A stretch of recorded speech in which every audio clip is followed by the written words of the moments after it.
Hello everyone, thanks for joining us on our Makgadikgadi Pans Part 2 in Kubu Island.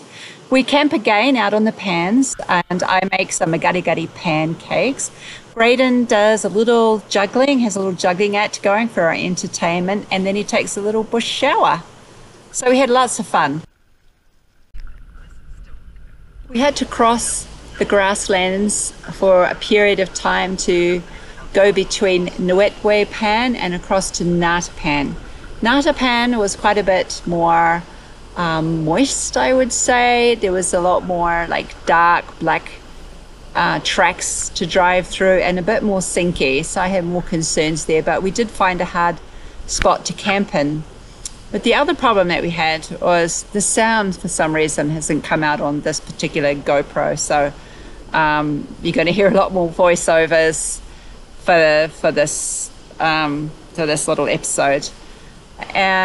So you can see the fence on the right there. That is the vet fence, and we have to follow this vet fence quite a way along, and then you get checked for your meat and dairy products and various other things.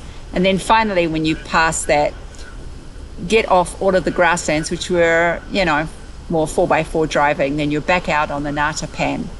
And so we drove along here for quite some time, heading towards Kubu Island.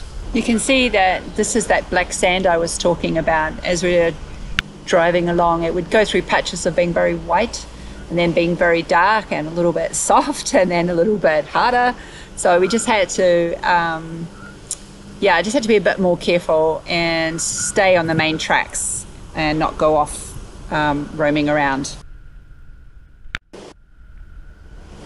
The Makgadikgadi Pan is actually 16,000 square kilometers, and it's an ancient bed of Lake Makgadikgadi, and that began evaporating millennia ago. And it's the largest salt pan complex in the world. So here I am actually trying to use our shower, which we don't do that often, but we're doing here. So the first stage is to fill up our bucket with some of the water that we carry in our 40-liter interior tank. And then we lug the water around to the other side, to the bathroom side, and we've got our little electric water pump. Dangle it in there, hang it from our little metal pole that swings out, and then plug it in. Plug it right into our little electrical socket. And suddenly, there we go. We have water. And you know how showering goes.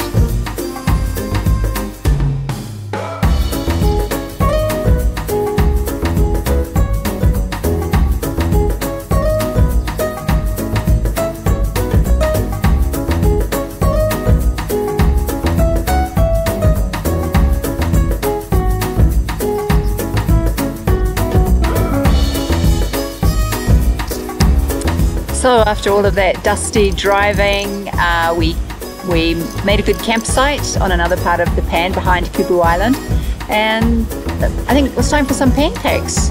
So I added some milk, a couple of eggs, and some flour, stone ground flour actually.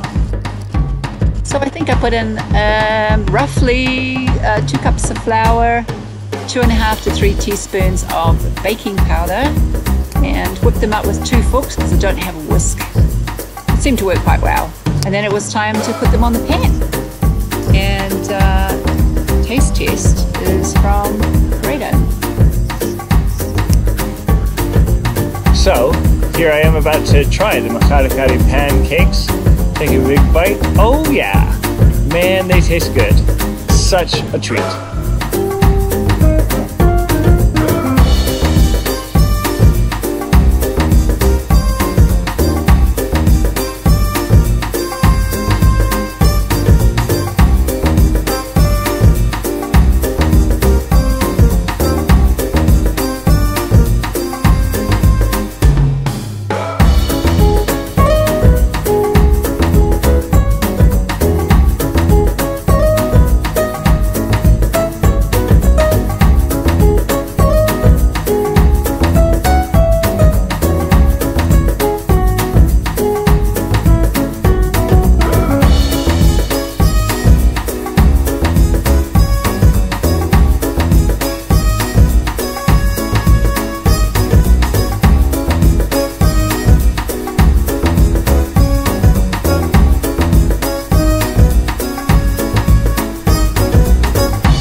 So after our camping and fun and games, it was time for us to go and visit the beautiful Kubu Island. And honestly, it was not what I was expecting. It's absolutely stunning and unique, and unlike anything I've seen before. It's just this rock covered with baobab trees, and it's really beautiful. And on their website, the Kubu Island website, it says, kill nothing but time, take nothing but pictures, leave nothing but footprints in our place that time forgot. Kubu Island really is enchanting. It juts out into this ancient sea, the Makgadikgadi pans that they are today. And also a lot of prehistoric human remains have been found in settlements all over these pans and around this island. The baobab tree is also known as the tree of life, and also in some places it's called the upside down tree. It's one of the longest lived trees on the planet, and there's a tree called pancakes baobab in Zimbabwe, and that's recorded as over 2,000 years old. Baobab also stores a huge amount of water in its trunk, and also they can produce fruit even when it's very, very dry because of all this water that they store. After our visit to Kubu Island, it was time to retreat back over the pans, through the grasslands, a bit of 4x4 driving. All three of us arrived at SLB camp, covered in dust and grime and dirt, and a little bit tired and weary.